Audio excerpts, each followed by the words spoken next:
27 ноябрь бүгін. Капустаны үзіп баштадық. Өгіні ылдый жағында кішіне үшті келе тұтарса рейстер ақ болып шыққан. Қысқасы погода пока жақсы.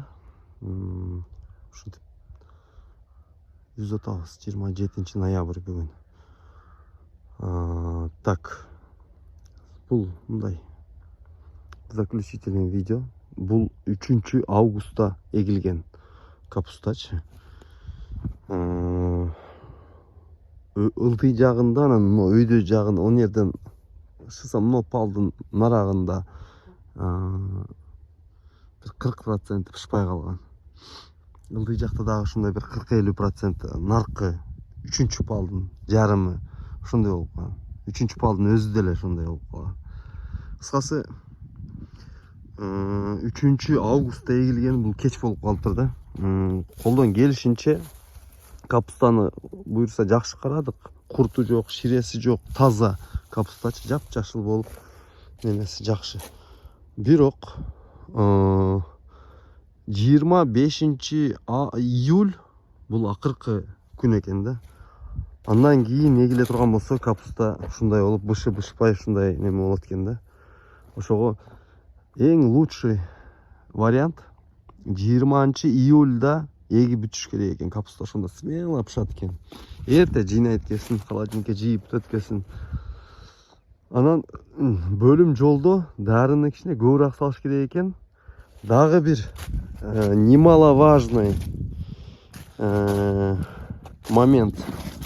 Расстояниясы қолдан келішінше кішіне чоңырақ қылып қойыш керек екен. Біздікі 20-25 егілген.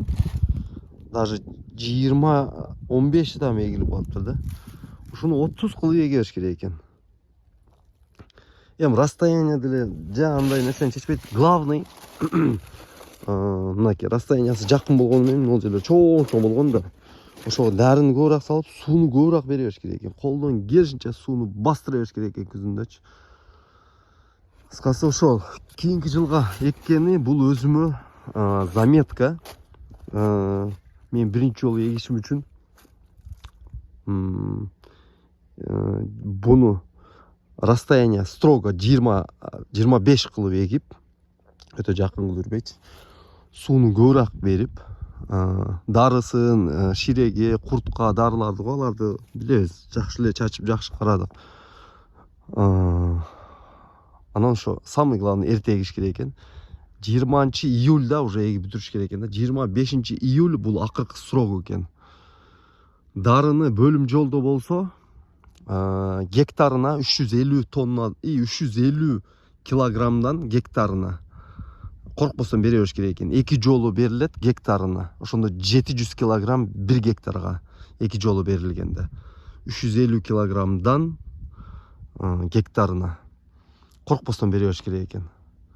Анча-анча оше арық жерлер болса 400 килограммдан деле беріп қояш керек екен. Еш нәрсе болбайт екен. Бөлім жолының жері өте арық болады екен да. Өте эле. Бұл жерде ешбеле қалбайым қалды. Пышталар да. Бұл дарбыздың агаты. Бұл жер жақшы болған. Пышта жағы. Оны агаты. Жақшы болған. Пышта жері көрініп тұрады өзі. Мындай болып жүр. Қысқасы шындай. Майрамбек, кейінгі жылға еге тұрған болсаң, Құда қаласа жақсы сатып қалсаң, шындай қылыш керек.